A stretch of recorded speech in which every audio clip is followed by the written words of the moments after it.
Erev Tov. Good evening, everyone. Dear members of the Academy, dear guests, dear friends, and dear Professor Michael Foote, our speaker, our renowned speaker here this evening.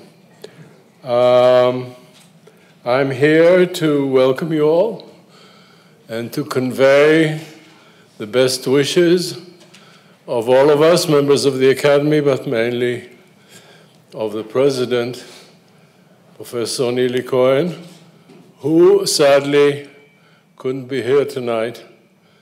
And what happens when the President can't be here is you reach back to the junkyard of the Academy and you pull out someone like me, and here I am. So welcome, everyone. And it's really a pleasure and an honor to be here for the annual Buber lecture. Let me just say a couple of words on that. The Academy has two named lectures. One that goes with the science group of the Academy, and that's named after Einstein. And one goes with the Humanities group of the Academy, and that is named after Professor Martin Buber, who was the first president of this Academy. And I think this series of lectures has been going on for, it's an annual lecture, and it's been going on for 8 or 9 years. I'm not sure, and it's not that it's so important.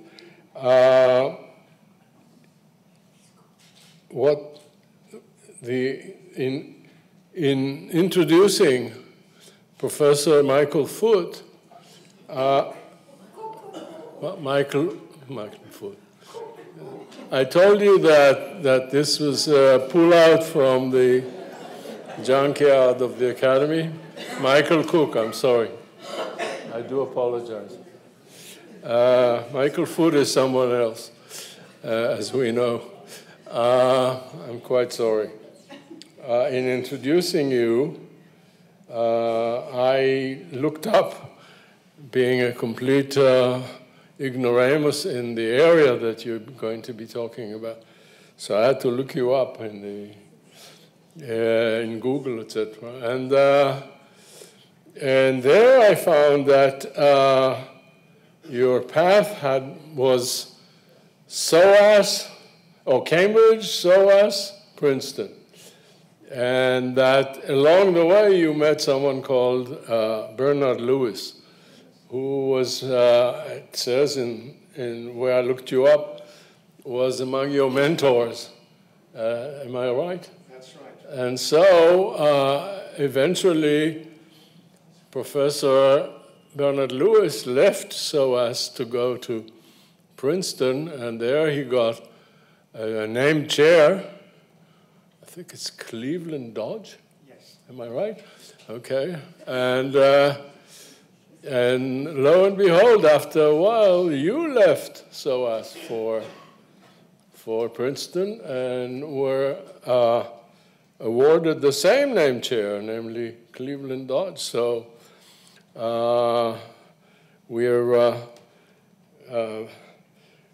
happy to note that, especially given the fact that this morning it was announced that the very same Professor Bernard Lewis, who passed away about 10 days ago, was interned, had his funeral here in Israel, in Tel Aviv, this morning. So I find that a remarkable coincidence that Bernard Lewis is being interned in Israel, and on the same day, Professor Cook, his successor, if I may say so, is honoring us here with a special Buber lecture. So welcome again. I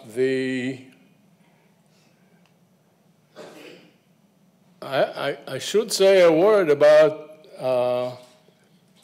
having a lecture in Islamic studies at this academy because, you know, politics would seem to suggest that the waters would be muddied between Israelis and Islamic scholarship, but this has not been the case. And throughout the country, and also specifically in this academy, there have been many renowned Islamic scholars and experts in the various literatures of Islam. And so this lecture is, in fact, a continuation of what we found to be a very, very blessed tradition. And in particular, I'd like to mention a biannual workshop that was held in this country for many years. I think there were 20 or so meetings of that workshop, and it was called From Jahiliyyah to Islam. And many Islamic scholars from Muslim states would come to Jerusalem to participate in these workshops, and I find that a good sign for the tradition that I think this country has been able to develop in Islamic scholarship.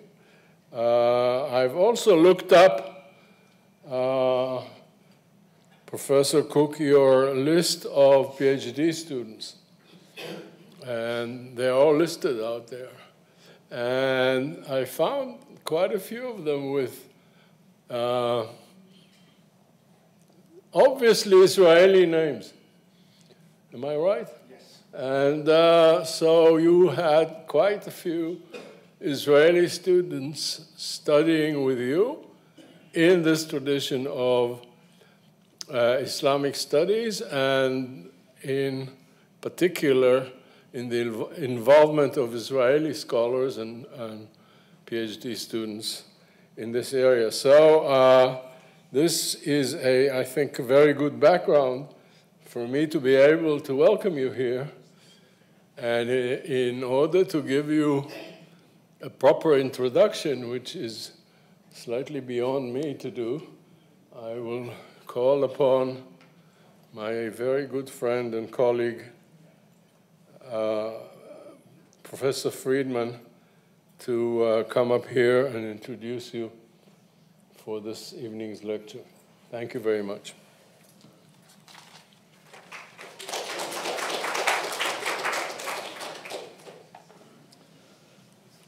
Good evening. It is for me a pleasure and privilege to introduce Professor Michael Cook. At the same time, it is also a formidable task. How do I introduce, in the short time allotted to me, a scholar whose work spans subjects as diverse as population pressure in rural Anatolia between 1450 and 1600, early Muslim dogma, the monumental commanding right and forbidding wrong in Islamic thought, a brief history of the human race, and ancient religions, modern politics, the Islamic case in a comparative perspective. This is, of course, not a complete list, and the scope and profundity of Michael Cook's scholarship is nothing less than stunning. It seems that in the last 50 years, Michael's mind has constantly been on the lookout for major historical issues awaiting investigation and interpretation. This intense research activity did not cause any slackness in teaching, as some of Michael Cook's former students sitting in this room and countless others can attest. It all started with population pressures in Anatolia between 1450 and 1600.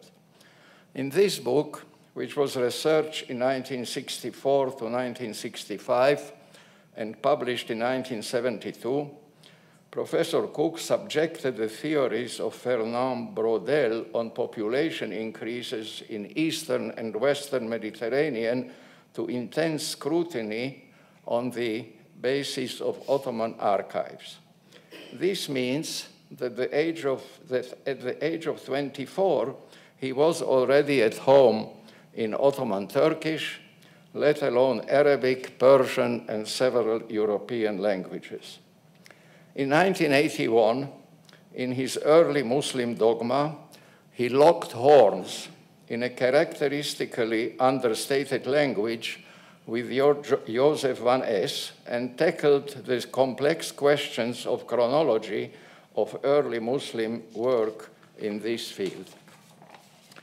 We now come to three monumental books which saw the light of day in the last 18 years.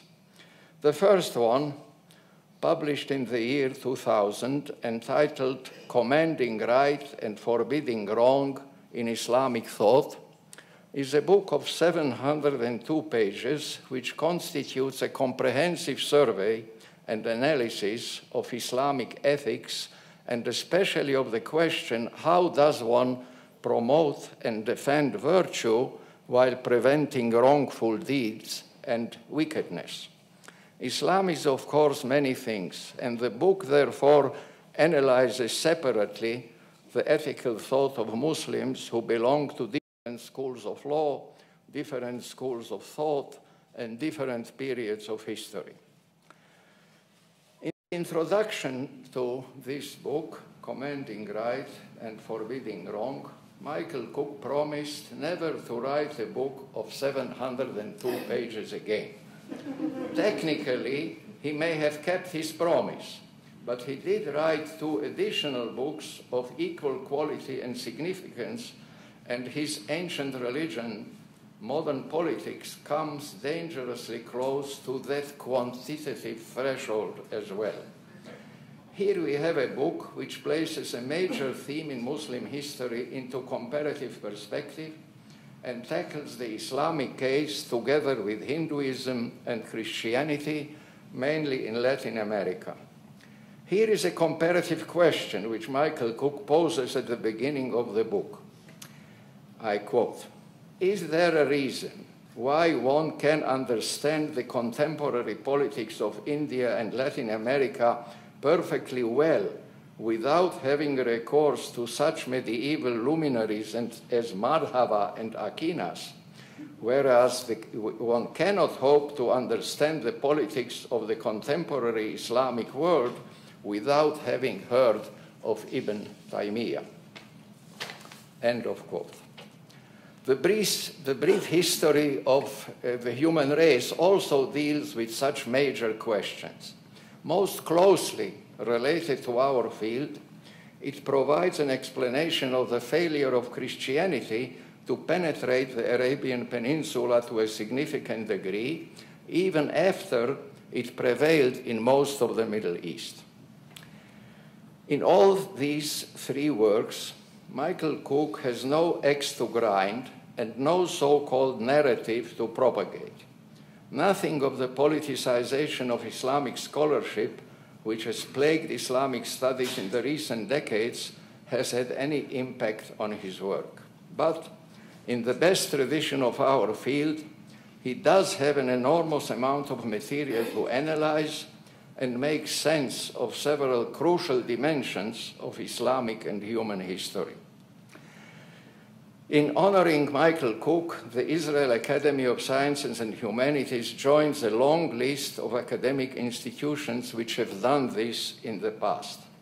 Professor Cook is a fellow of the American Academy of Arts and Sciences, a member of the American Philosophical Society, a corresponding fellow of the British Academy, and an honorary fellow of King's College at Cambridge. In 2008, he received the Farabi International Award in the Humanities and Islamic Studies in Tehran. And the crowning recognition of his career came in the year 2014 when he was awarded the Holberg Prize, which is considered the humanities equivalent of the Nobel. This is what I can say about Michael Cook's oeuvre in the time allotted to me. It should encourage us all to join Michael Cook in his intellectual journey through time and space by reading some of his rich and fascinating scholarship. What I have said is, of course, only a drop in the ocean, or, as we would say in good Arabic, ma huwa illa al-washal min al-khidam. Thank you very much.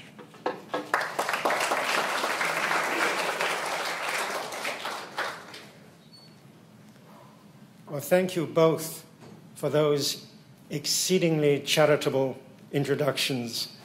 Yochanan, that was very considerable mubalagha. I would also like to thank the Academy for honoring me by inviting me to give this year's Martin Buber lecture. And I have to admit from the start that the subject I'm going to talk about doesn't have very much to do with Buber's interests. But nevertheless, one theme that I will touch on is the way in which people from very diverse backgrounds can sometimes get together and get along. And I hope that that theme would have been acceptable to Buber.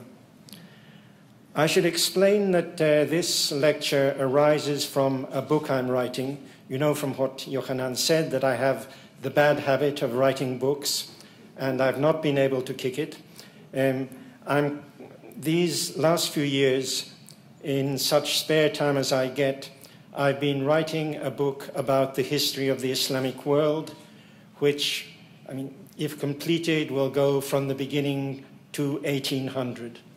That 1800 is responsible for that bit of small print there, which I think was not actually in the contract with the Academy.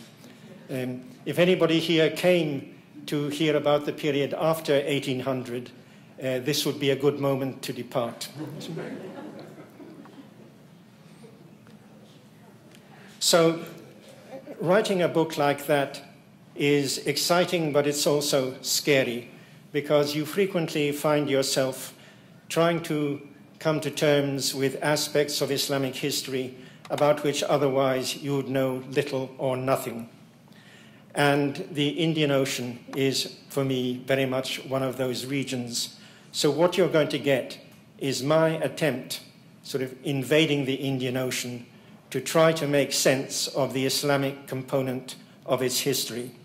But before I get to anything Islamic, I want to start with a few very general observations about the Indian Ocean as a historical environment. So that's what I'm promising you there. And here is a map of the Indian Ocean, one that I'll use several times. And the single most obvious point about it is that it's very large.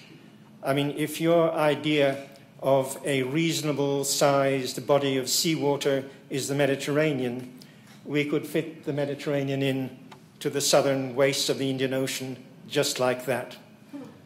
The second point I want to make is that there's a marked contrast between the north and the south of the Indian Ocean, a marked asymmetry, in that up north, the rim is more or less continuous. Now, I'll come back to that more or less in a minute or two. But the rim is more or less continuous, whereas down at the southern end, you have two enormous gaps. Now, for the greater part of human history, of course, those southern gaps are shrouded in mystery. But with the European voyages of discovery, with the arrival of the Portuguese circumnavigation of Africa in the late 15th century, that changes dramatically, and that matters a lot. There's also a subtler sort of asymmetry between the East and the West. if we take the West, we have two bodies of water that jut off from the Indian Ocean towards the Mediterranean, but neither of them actually makes it. By contrast, so that if you want to get from the Indian Ocean to the Mediterranean, you have to circumnavigate Africa. By contrast, on the eastern side, you don't have to circumnavigate Australia. We have a large gap here, something like 300 miles wide, which historically is unimportant, and we have a much narrower gap here, the Straits of Malacca, which is historically very important, because those straits mean that we have a sea route from the Indian Ocean towards the Pacific, and that's obviously important in giving ships from the Indian Ocean access to most of Ireland's Southeast Asia, mainland Southeast Asia, and on to the south coast of China. But what I particularly want to stress is the implications for these two islands here, Sumatra and Java. Now, the rim coast, you might call it, the east coast of the west coast of Sumatra and the southern coast of Java, those are not very welcoming coasts. You wouldn't want to take a ship to the east coast, the west coast of Sumatra, unless you have some overpowering motivation for doing so. The south coast of Java, basically nothing happens there.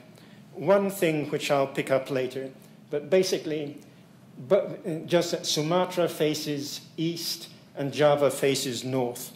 So the Straits of Malacca enable you to approach Sumatra and Java from the back, so to speak, in a comfortable manner, and that is of considerable significance.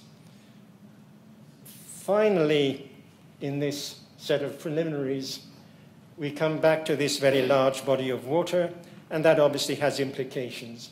One of those implications is rainfall, but I'm not going to go into that. The one that I want to go into is about communications. Once merchants have access to sailing ships, once they can sail the Indian Ocean, they can transport goods cheaply and effectively over long distances. I mean, nobody in their right mind would transport rice, say, a bulk commodity, from one side of the Indian Ocean to the other. But they do take it over very considerable distances and make a profit. If you're dealing in pepper, you can take it as far as you want and make a profit.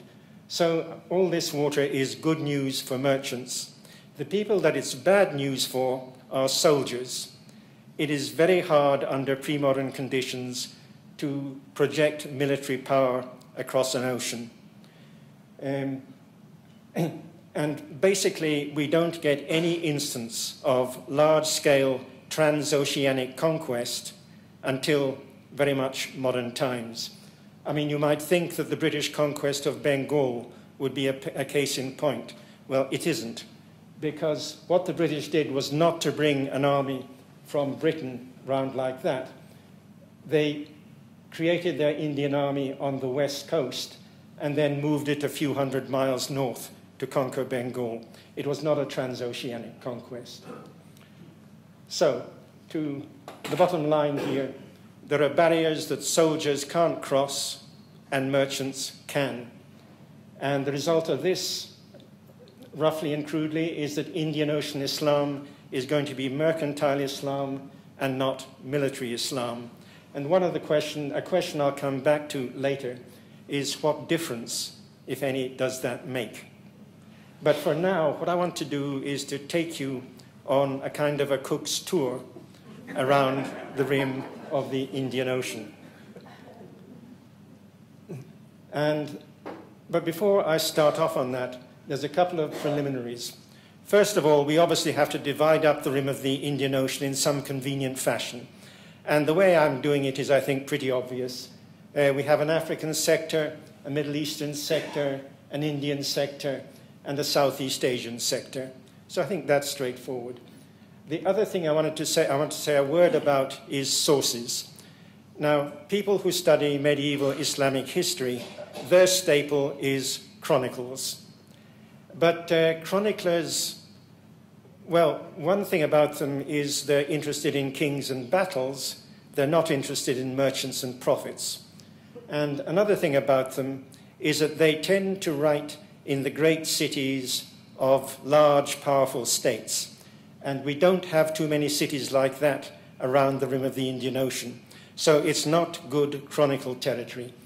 So a lot of the time we're falling back on geographers and travelers, and their testimony tends to be rather spotty and rather sort of intermittent. Every now and again you get somebody like Ibn Battuta, the traveler in the 14th century, who of course is a gold mine. But well, I think Ibn Battuta is actually unique. And what this means is that if you want to get a comprehensive picture of the Muslim presence around the rim of the Indian Ocean, you have to wait until the coming of the Portuguese at the end of the 15th century. It's when the Portuguese start building up a literary record of what they've found out about the Indian Ocean that you're first able to do any kind of comprehensive survey. And the reasons for that, I think, are fairly obvious. First, I mean, the Portuguese state had a voracious appetite for information about distant lands. And secondly, the Portuguese, being Iberian Christians, had a very sharp eye for Muslims.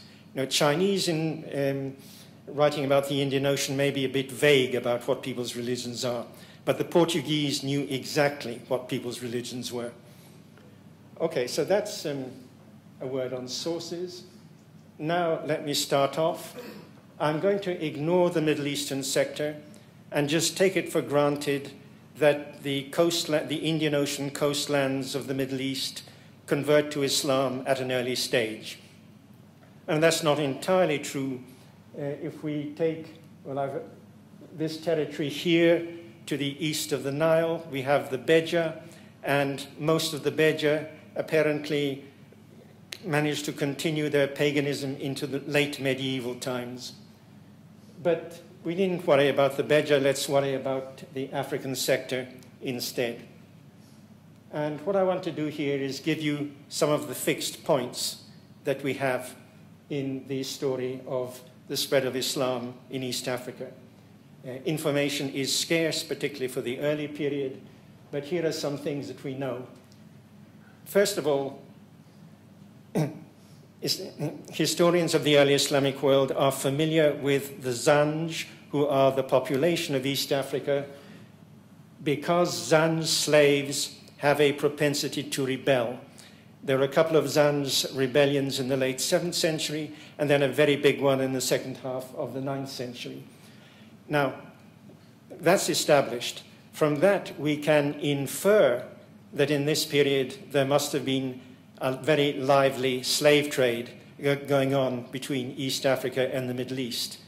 It's a pretty good inference, but it's only an inference. We don't get to see this directly. And that's very typical of the spread of Islam around the rim of the Indian Ocean. The next fixed point I want to give you is the account given by Masoudi. I mean, he's a kind of geographer, historian, someone who always writes entertainingly. And he's also very informative. And he gives an account of a Zanj kingdom, presumably on the basis of the testimonies of Muslim merchants. This kingdom is down here in Sofala, sort of opposite Madagascar. It's a strikingly well-informed account in the sense that it actually quotes words in the native language. And one of them, at least, is very clearly Bantu, our first written attestation of Bantu anywhere. It's also ethnographically very vivid. It has, for example, the detail that the king's army consists of 3,000 men mounted on cattle. And that, of course, always makes my undergraduates smile skeptically. But the fact is that from the later history of southern Africa, the practice of riding cattle is well attested. So what Masoudi says is entirely credible. But the major development on the African coast is the emergence of Muslim city-states. When does that happen? Well, it's very definitely happened by the 11th century. It's pretty plausibly happened by the 10th century. It might go back before that, who knows how long. All this is rather shrouded in mystery, but nevertheless, this is the preponderant pattern that emerges on the East African coast. In other words, it's a kind of ribbon development. Islam spreads down the coast with the establishment of these Muslim mercantile settlements, and it doesn't spread inland. Now, two exceptions to this picture. First of all, Madagascar. Shredded is not the word I wanted to use. I wanted to say discontinuous, but it wouldn't fit on the PowerPoint slide. But you don't have the same sort of systematic series of Muslim settlements on Madagascar that you do on the East African coast. On the East African coast itself, if we go south from Sofala, you can only go about 100 miles before there is no Muslim settlement whatever. Now, I mean, this picture down in the far south is not in the least surprising. We're a very long way away from the heartlands of the Middle East. And at the same time, it's, I suspect, important that Madagascar is on the way to nowhere until the arrival of the Portuguese, which is a game changer, but of course not good for Muslim commercial settlement. Okay. The other exception is Somalia, so up hereabouts. And what is different about Somalia is that the population of the hinterland converts to Islam. That doesn't happen further south. It happens only in the Somali case. Now, just when that happens, just how it happens, we really have no idea. I mean, it would seem it had happened by the 18th century. But once again, this is not entirely surprising. In Somalia, we are, after all, much closer to the heartlands of the Islamic world. And it's also maybe important that here that the Somalis live like Arabs. They are camel nomads with a patrilineal kinship system. Maybe that affinity helped in the spread of Islam. Okay, that's the African component of my tour. Now we skip the Middle East, we're taking it for granted, and we're moving to India. And in the case of India, I'm not going to say much about Sindh up here or Bengal over here, because there, in effect, the presence of military Islam coming over land drowns out the signal from maritime Islam. What I'm going to concentrate on is the coast further south, where Muslim settlement is established, while the whole territory is still solidly Hindu. Okay, so here are some of these sort of fixed points. First of all, Muslim presence on Ceylon, so over here in the late 7th century.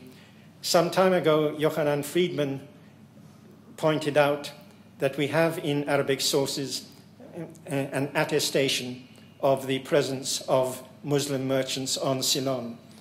So that we can take more or less as a given, and we can make an inference that if Muslim merchants were here, they surely must also have been here on the Coromandel coast and here on the Malabar coast. But again, very typically, we have this large element of inference. So what happens after that? Well, a sort of plausible reconstruction would go like this. Muslim merchants arrive and settle in the ports of the Indian coast, the Malabar coast on the west and the Coromandel coast on the east. And then there's one particular, merchants need wives. They need wives for, so to speak, to maintain the style of life they're accustomed to. But they also probably need wives because wives give you connections to the native society. And there's a feature of the native society in those parts of India which works very well for merchants, namely matrilocal marriage.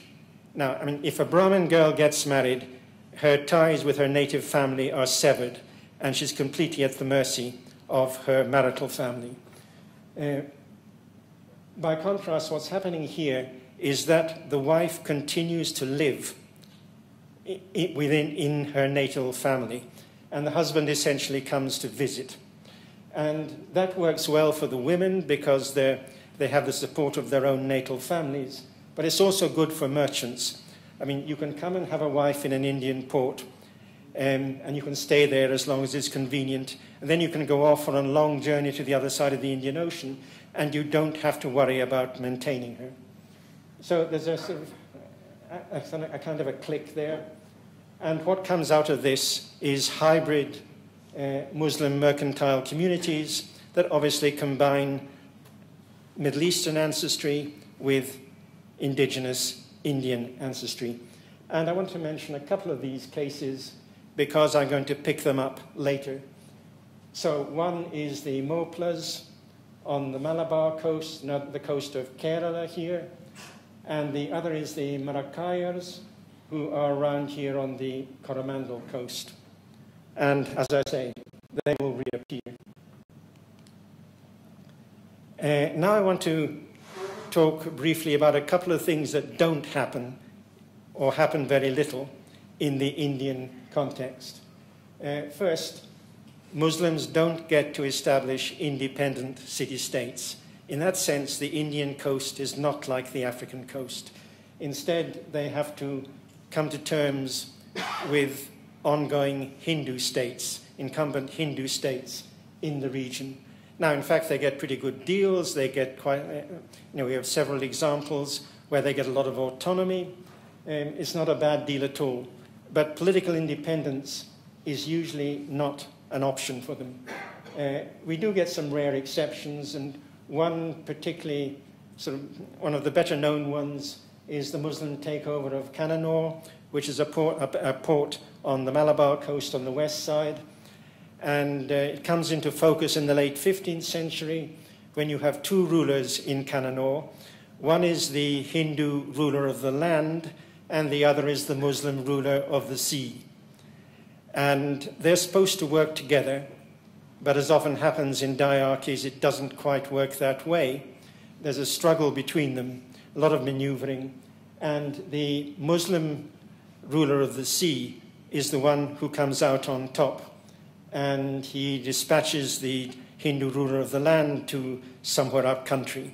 He becomes irrelevant, and Cannanore is a Muslim city-state. But that's very much the exception in the Indian context. The other thing that doesn't happen in the Indian context is the spread of Islam to the hinterland. Now, of course, Islam as such is spreading to the Indian hinterland on a very large scale, but that's because it's brought by military Islam coming over land. Mercantile Islam coming across the sea does not spread inland. And there's a kind of a litmus test that enables us to be fairly clear about this, which is that maritime Islam is overwhelmingly, in terms of the four Sunni legal schools, it's overwhelmingly Shafi'ite, whereas military Islam is overwhelmingly Hanafi. So where you get Shafi'ite Islam, if you map it out, it's coastal. It doesn't go significantly inland. Okay. At this point, I'm going to move on to Southeast Asia. I should just mention, when I've been talking about the Coromandel coast, that's the southeastern part of the Indian coast. Above that, further north, between the Coromandel coast and Bengal, you have a large gap in Muslim settlement. Basically, we don't have Muslim settlements along that sort of the upper east side of India. Then I skip round, I bypass Bengal, and I come to the coastline of continental Southeast Asia. And there we have another gap that kind of mirrors the one on the upper east side of India. The Burmese coast also lacks Muslim mercantile settlement. And we don't get our kind of normal pattern resumed until we come down to the Mon kingdom here. I mean, today that's part of Burma, but it wasn't then. And there, again, we get Muslim coastal settlements, and that pattern continues down on what was then the west coast of Siam, before the Burmese pinched it in the 18th century. Very much it's the Indian pattern, accommodations with local non-Muslim rulers, the incumbent non-Muslim rulers. The Muslims don't get to form independent city-states. Okay, now, were it not for the, what I want to do next is to just go very briefly inland to the interior of continental Southeast Asia, because there's a very curious development that takes place in the middle of the 17th century, although it doesn't actually issue in anything. In two countries, in Thailand and in Cambodia, you get a phase of flirtation with Islam at the royal court. In the Cambodian case, it actually goes as far as the ruler in question converting to Islam and calling himself Sultan Ibrahim. So we have a Cambodian Sultan Ibrahim. It doesn't go quite so far in the Siamese case, but there is a strong flirtation with Islam. Now, why this?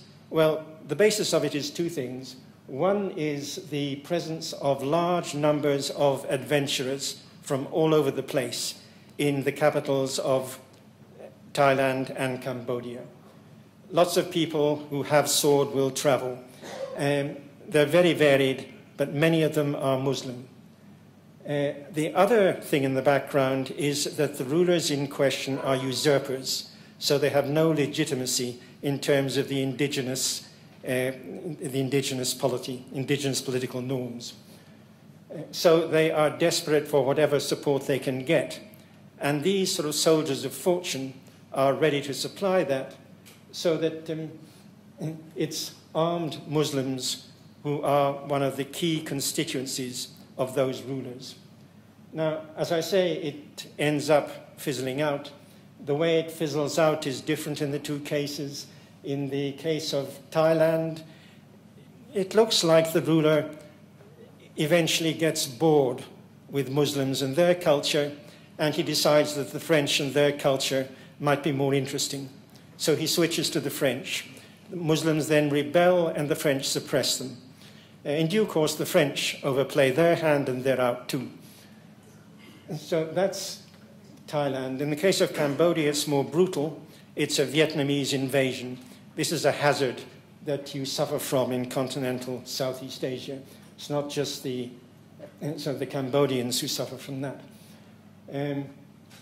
But there's also maybe a couple of other factors in the background, or one factor anyway I'll mention, which is that both Thailand and Cambodia, their Buddhism is Theravada Buddhism, and the impression you get is that that's an institutionally more robust kind of Buddhism that links ruler and people in a stronger fashion than other kinds.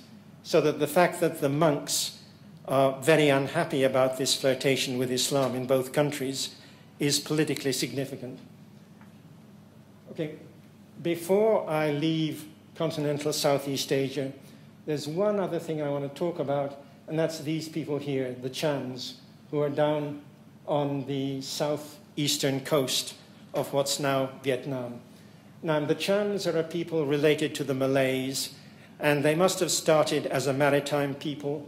To an extent, maybe they stayed that way. At least one striking thing about them is they have their capital cities actually on the coast of Southeast Asia, which is very uncharacteristic, or pretty uncharacteristic, of continental Southeast Asian states.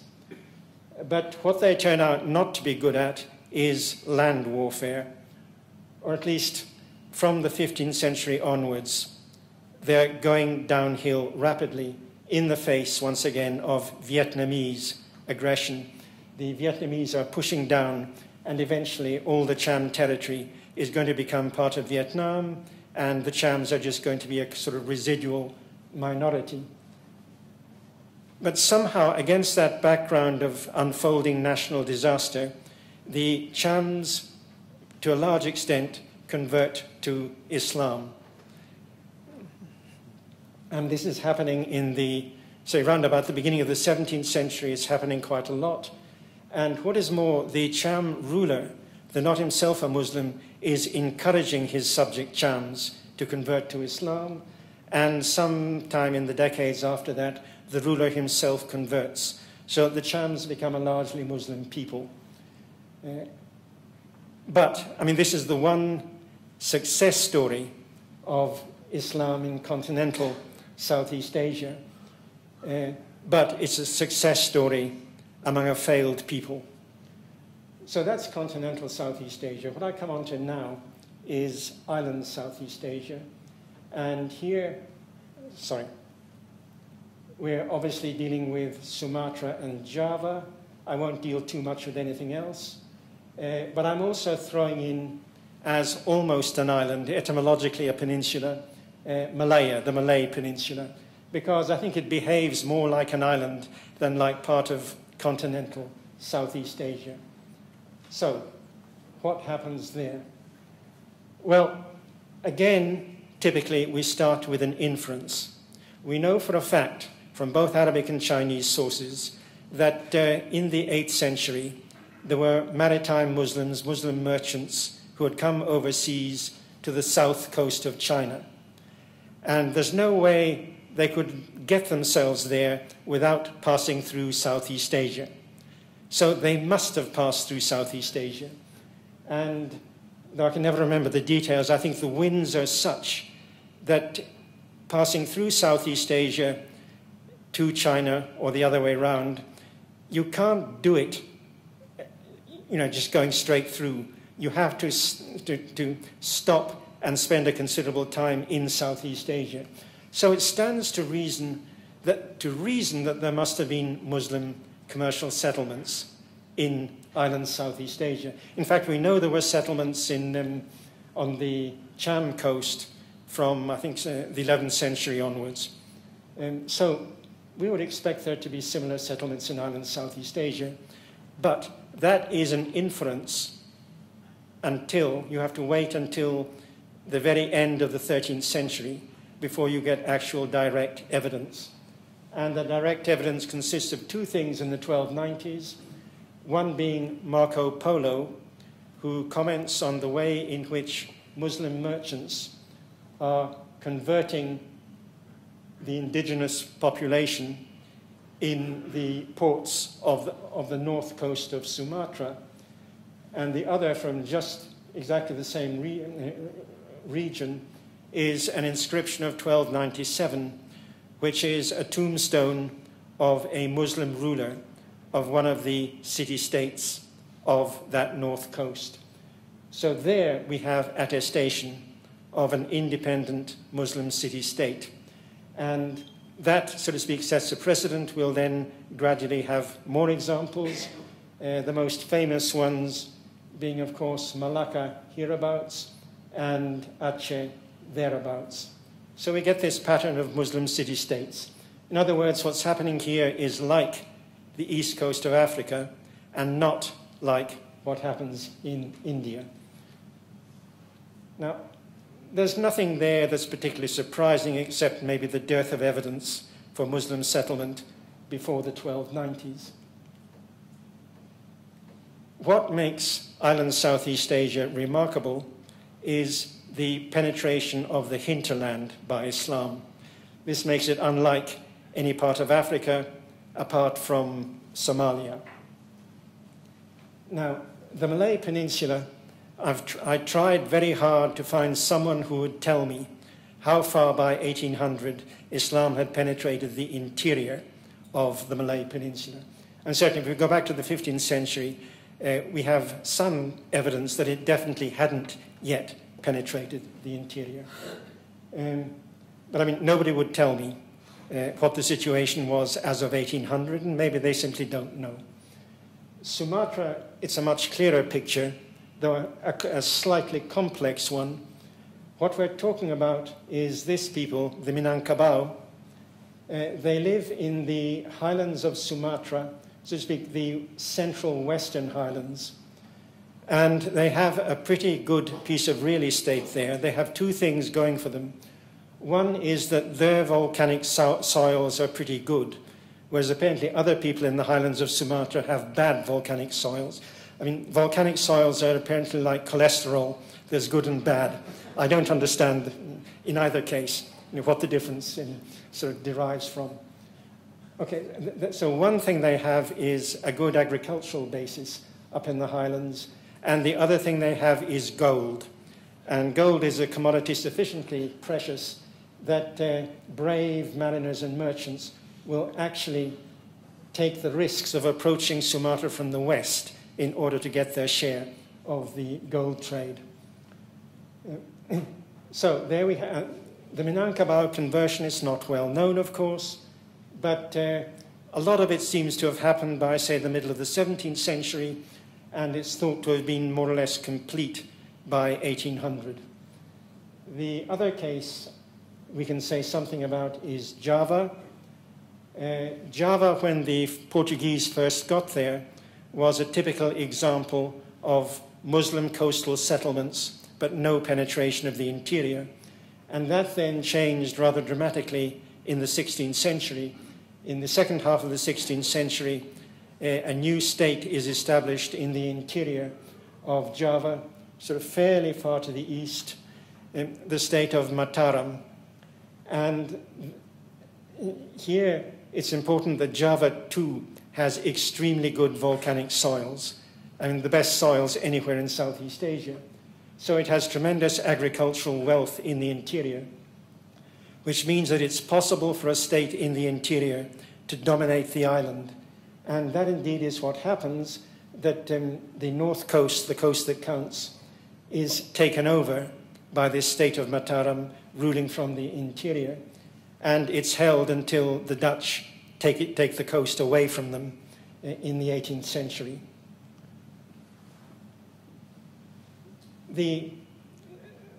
So Islam has spread much more in Java than in Sumatra, though there are still, I think, a couple of regions that it hasn't yet penetrated as of 1800. Indeed, there's one region where it hasn't yet penetrated even as of today. From there, as I've mentioned before, there are many more islands, and one could talk about them. There's only one that I want to take note of. It's the island of Celebi, Sulawesi, and on that gangly island over there, and one of its promontories is the site of the city and state of Macassar, and I'm going to pick that up in a few minutes. Okay, so let me summarize this Cook's tour. So Islam spreads widely around the Indian Ocean, no question about that. There are substantial gaps. That gap on those two gaps in the Bay of Bengal, I mean, not to mention, of course, the far south of Africa and Australia. And hinterland conversion is not typically part of the package. It happens exceptionally, as we've seen, in Somalia and in really island Southeast Asia. So here what I want to underline in passing is why it's so surprising that we should get this penetration of the hinterland by Islam in island Southeast Asia. And first of all, we're obviously a very long way from the Muslim heartlands.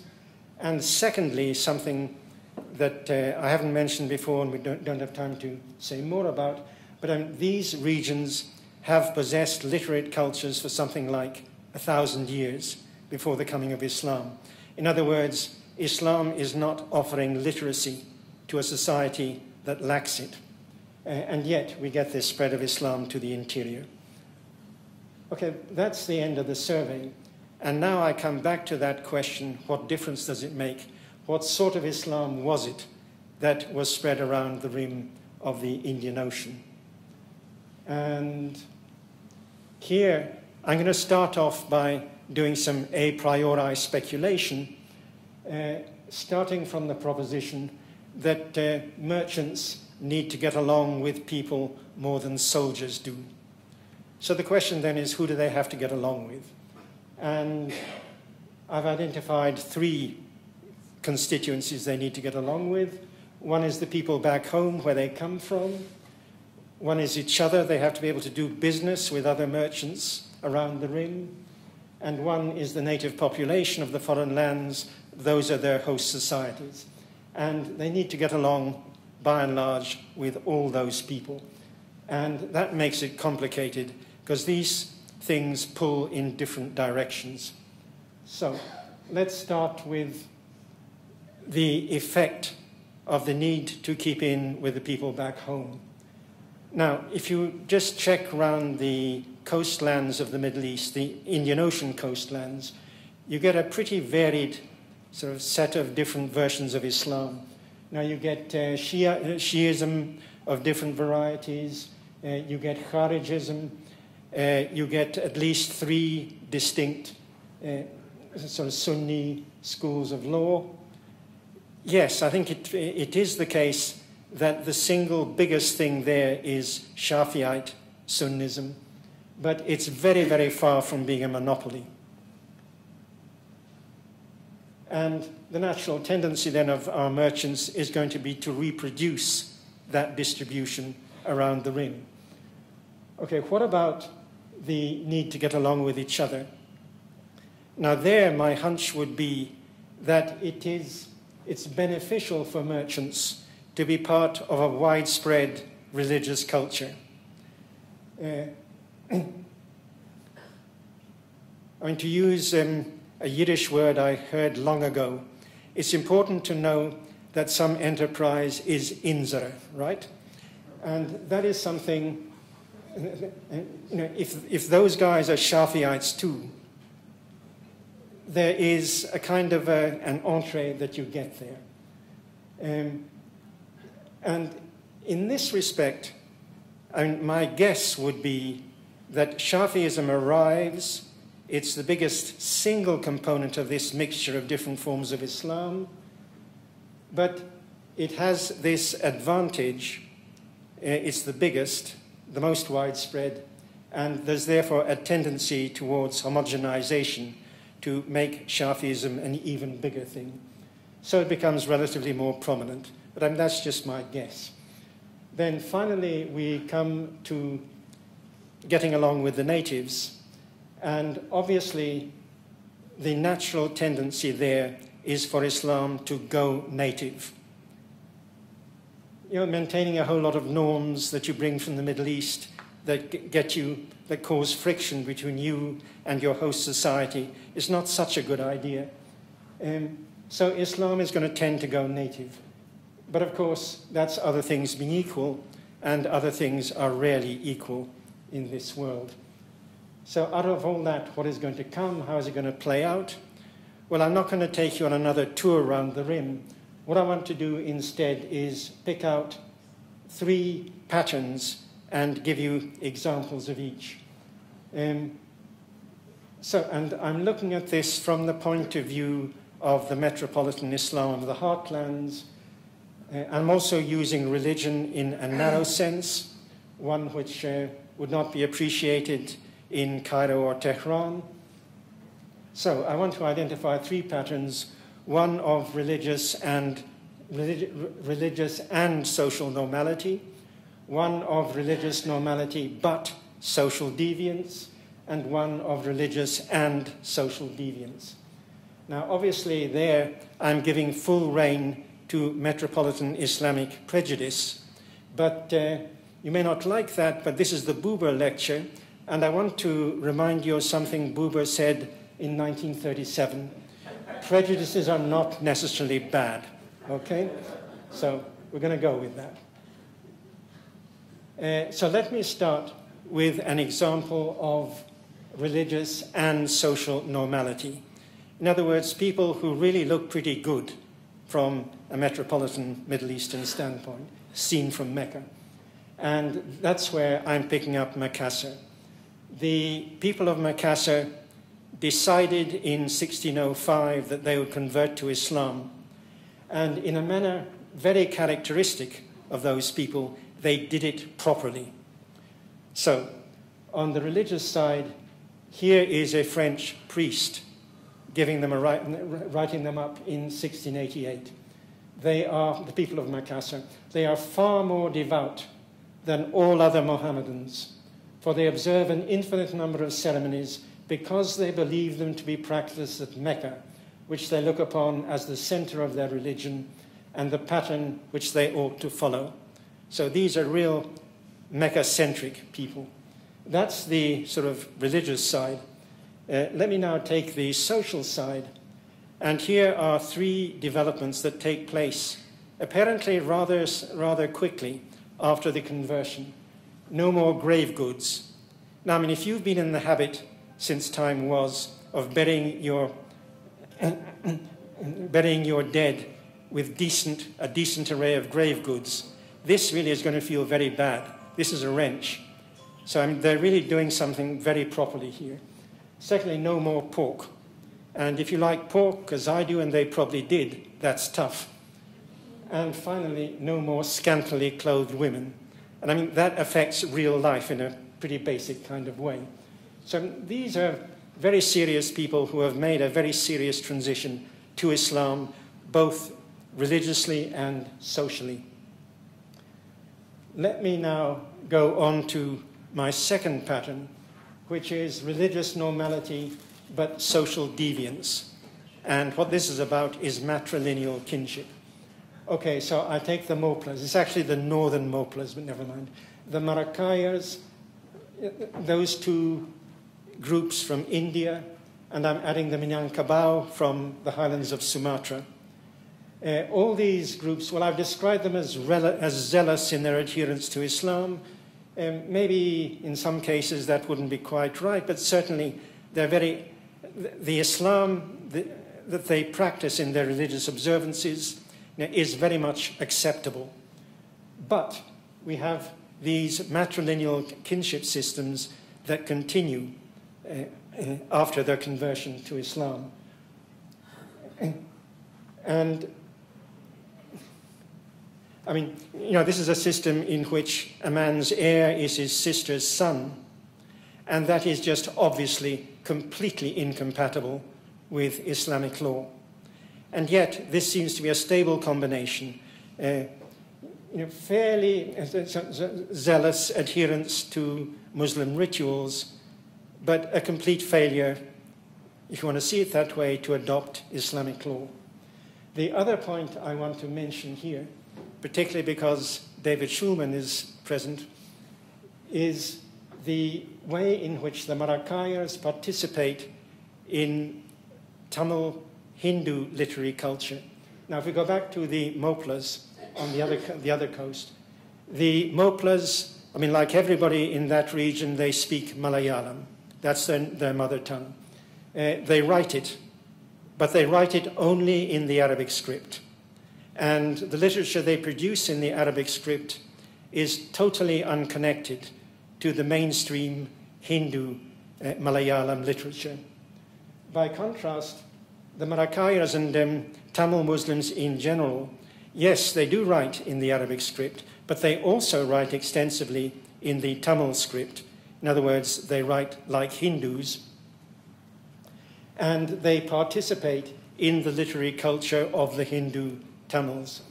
And the great hero here is a certain Maracayar in the late 17th century, who actually has a very high post in the administration of one of the local Hindu kingdoms.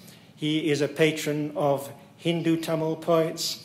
He's also the patron of a Muslim Tamil poet who dresses like a Hindu and wears gold rings, but who at one stage is asked to produce a poem celebrating the life of the Prophet Muhammad. So he does this very much in the style of Hindu Tamil epics. Yeah, I think if I remember rightly from what David writes, he's actually taking the Tamil Ramayana as his model. He does interesting things like if he has occasion to mention the Quran, he doesn't call it the Quran, he calls it the Veda. He refers to Muhammad as an avatar, and lots of other things like that. So you have this Marakaya full, sort of very extensive participation in Tamil Hindu literary culture. Then finally, I want to come on to the combination of religious and social deviance. And I'll give you a couple of examples of this. First of all, I'm taking the Javanese elite of the hinterland. We're in sort of the 17th, 18th century. And I'll just give you two examples to give you the taste of it. One is a calendar reform carried out by the Javanese ruler of Mataram in 1633. Now, the modern historians believe that the background to this calendar reform was the fact that the ruler had recently suppressed a rebellion of Muslim pietists. And, that wasn't entirely a good thing, and he wanted to appease the Muslim pietists. So he does a calendar reform. And very appropriately, he says that from now on, we will use the Muslim lunar year. The traditional Javanese year was sort of, on average, a solar year. We're going to get rid of that, no intercalation. Instead, we're going to have a purely lunar year. Now, you'd think that somebody who does that would at the same time say, and we are going to adopt the Muslim era, the Hijri calendar. We will count the years from Muhammad's migration from Mecca to Medina. Not a bit of it. The traditional Javanese era was an Indian era, the Shaka era, which goes back to, I think, AD 78. And they keep right on with that era. It's just that now the years that they're counting are lunar years. It's a very bizarre Javanese compromise. The other thing I want to highlight is the role of the goddess of the Southern Ocean. Now, this is the one thing that happens off the south coast of Java. Underneath the waves, south of the coast, the goddess of the Southern Ocean has her submarine palace. And if you want to be a successful king in Java, you need to cultivate good relations with the goddess of the Southern Ocean. And I've given you a couple of rulers here, Senapati, who's the founder of Mataram, Agung, who is the one who does the calendar reform. Both of those rulers go and consort with the goddess of the Southern Ocean in her submarine palace. They spend, I think, several days there and also nights. They enjoy the favors of the goddess, sexual favors, political favors, military favors. And it's on that basis that they're able to be really successful Javanese rulers. I'm also throwing in here Dipanagara, who is not a success. He is a Javanese prince who rebels against the Dutch and is suppressed by them early in the 19th century. Now, he has close connections with pious Muslims on Java through his marriage. And he's rather assimilated that kind of pious Muslim attitude.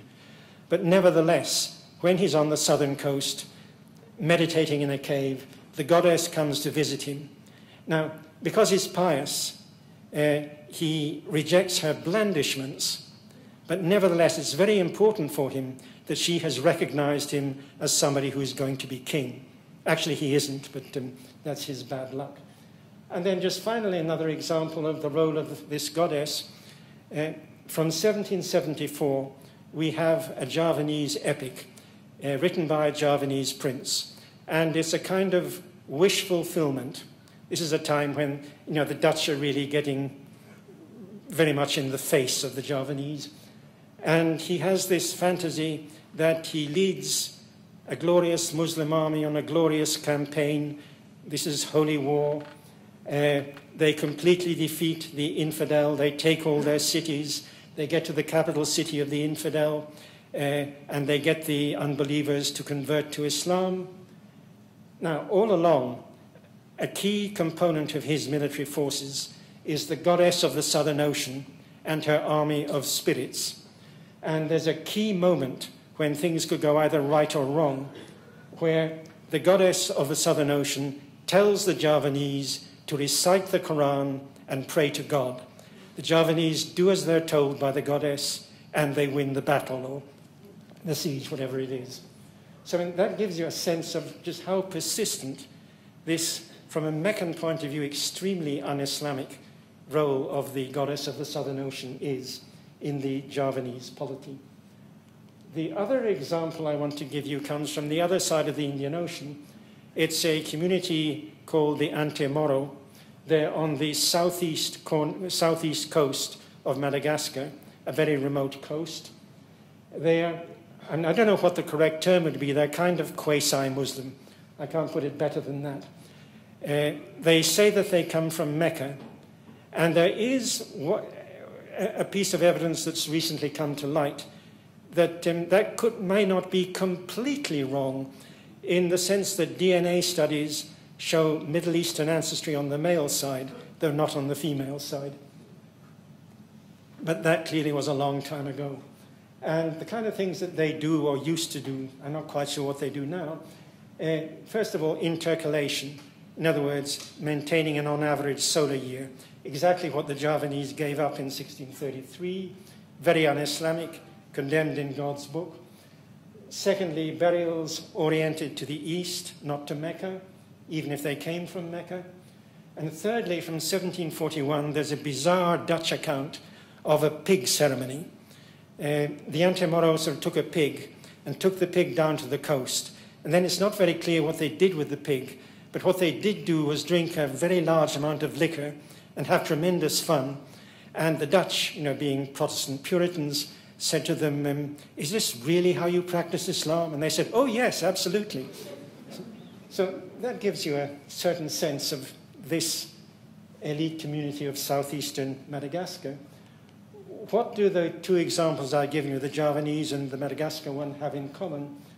Well, I think very obviously both these communities are very far away from the heartlands of Islam.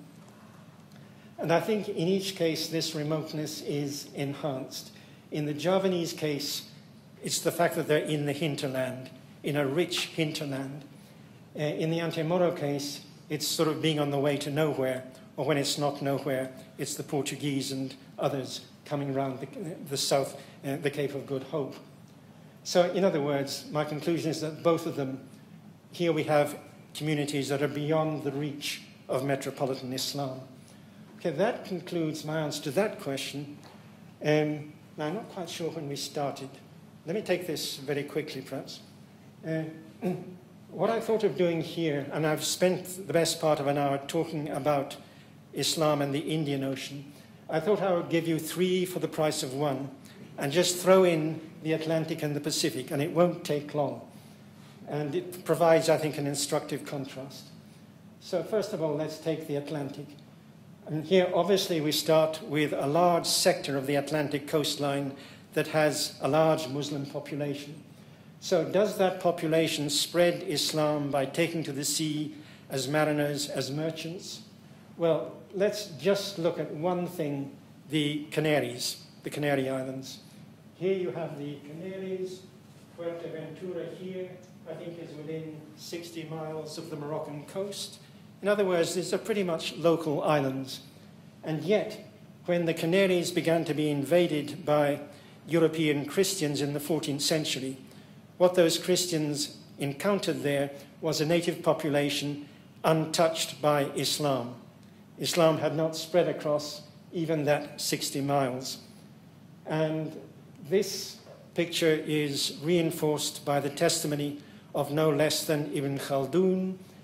He's talking about how the European Christians would enslave Canary Islanders and then bring them to the ports of the Moroccan coast and sell them in the slave markets. The Moroccans would buy these Canary natives, and eventually these slaves would learn enough Arabic to give some account of themselves. And what they said was that back home their worship consisted of prostrations before the rising sun. They knew no religion. That means higher religion.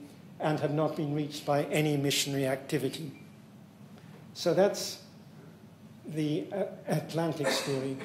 And now, finally, the Pacific. I've drawn that box there, basically to include Mindanao here, the southernmost large island of the Philippines, and Halmahera here, a gangly island, and a few islands a bit further to the east.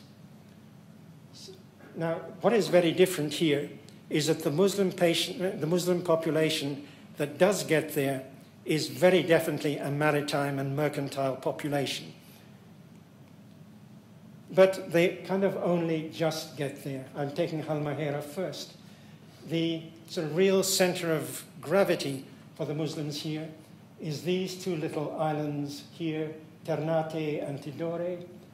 The sultans of those islands exercise some kind of sway over a large area of Halmahera and a bit beyond to the east.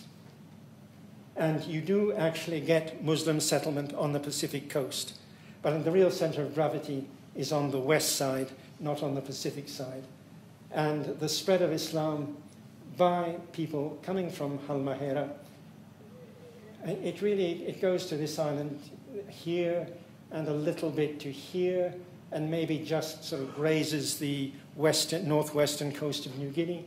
But basically, it's no big deal. Finally, Mindanao.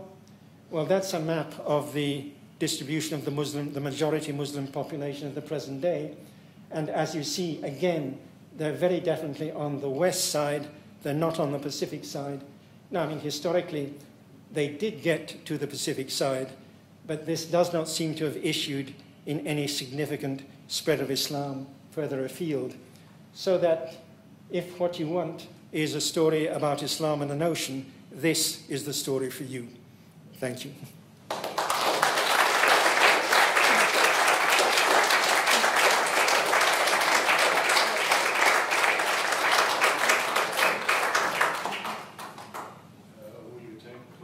Sure, if anyone wants to ask. So let's take a few questions from the audience. Go ahead over there. Thank you. Thank you very much, Professor Cook, for a very lively, entertaining, and wonderful dissertation and explanation. I want to ask you a simple question. I'm under the impression that in various parts of the world, when Islam spread was through wars and through the sword. How does maritime activity or mercantile activity, as you expressed it, spreads Islam in that side of the world? And also, was there no opposition of any kind from the local population? You mentioned it only with reference to the goddess. Yes. When there was a forced conversion, there was a war. But besides that, was there no resistance? Right. Okay, first, was there a mercantile role in the spread of Islam in other parts of the Islamic world? I would guess that there definitely was, and I think sometimes it's well attested. But of course, where you have conquest, I mean, that really does change the situation very drastically, because, I mean, it means that the native population have a much stronger motive for conversion than they would have simply in this mercantile context. So I think conquest is tremendously important historically. And if you like, what is interesting about the Indian Ocean is that it impedes conquest. And you can get a certain amount of conquest, say, within Southeast Asia or within sort of Africa, but basically you can't have conquest across the Indian Ocean. And this is actually analogous to another part of the Islamic world, namely sub-Saharan Africa, where basically you can't get an army across the Sahara Desert. I mean, it has been done once on a small scale, and with what could have been disastrous results had it not been that the Africans south of the Sahara were not paying attention. Basically, the Sahara and the Indian Ocean are the two big blocks for conquest. And so you get to see what happens when conquest is not a factor. Now, you asked about resistance. Well, of course, I mean, merchants are not the kind of people you need to resist very much. But yeah, once you get a Muslim polity, a Muslim city-state, and if you have a non-Muslim population not far away, there very likely is going to be a lot of friction. And we're told about, I think, more than one of the African Muslim city-states that they were engaged in warfare with the people of the interior. But this did not result in the conversion of the people of the interior. Now, I have a feeling there was a third question. No, That satisfies me, thank you. Oh, there were two. Okay, good. I've done two. Someone else? Please go ahead. So just to continue this, what is the attraction of Islam? You know, when merchants come in. So. Right. Okay, now, I mean, it's a great pity that we don't have the kind of direct evidence in our sources that would tell you about that, so to speak, the ethnography of conversion. So we don't have that. So and what we're doing really is speculative. But I would say, first of all, to pick up something that I just mentioned in passing, in situations where you have a state that has no literate tradition, Islam can be attractive because it brings literacy. And an intelligent ruler will quite quickly get the idea, as happened in Kent, in my country, that a literate religion could be very much to your advantage. Once you can start making registers of the property of your subjects, etc., you can run a more effective state. So I think that's one motivation. Other motivations, I think, arise in the context of sort of immediate relations between merchants and native populations. I mean, like a merchant needs a wife. If he is an observant, religiously observant merchant, he can't just marry a Hindu wife like that. She would have to go through some kind of process of conversion, to make this a legitimate marriage. Now, I'm sure there were quite a few merchants who didn't bother with that, but there were probably quite a few who did. So you get the beginnings of conversion there, and what starts as something very light, and maybe she doesn't bother with any of it when he's away, could slowly turn into something that goes deeper. I mean, rich merchants are good people to be connected to, and we're not here talking about the Brahmins or the Nayars, the upper castes of Kerala. We're talking about lower castes, people whose lot in life is not so great, and being connected to these rich foreign merchants could be very attractive. So I think that kind of combination of things that's where I would speculate.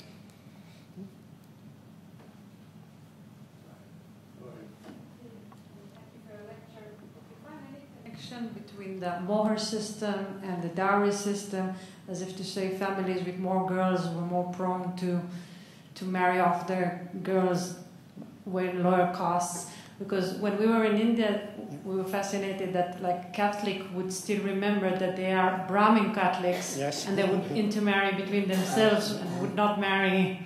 I mean, they still remembered where they came from, and we know how difficult it is to marry off girls in India. Yes. Just one anecdote, I think it's also probably, did you search about the language? Because I find it fascinating that the word tariff is the international standard for merchants, so that proves how much what you said about literacy, how much literacy had to do with. So do you have more examples about how language proves the infiltration of the merchant Islam into the coastlines? Right. Okay, the first question, it's not something I tried to look into. It sounds interesting. Maybe I could think about it. The second question, in other words, are there words... Sorry, thank you. Are there words that appear in the indigenous languages that reflect... Yeah, I think the answer is definitely yes, but I want a bit of notice in order to give you a nice list of them.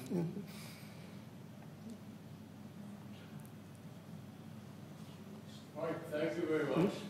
This was lovely. Thank you. And,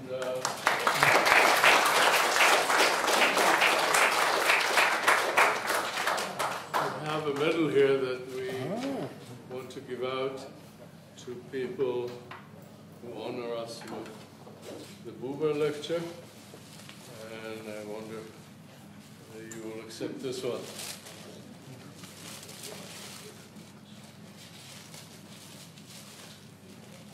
I'll take it out of the box, if I may. Yes, I would very definitely and proudly accept this. Thank you very much indeed. Thank you. Thank you. We should turn that so that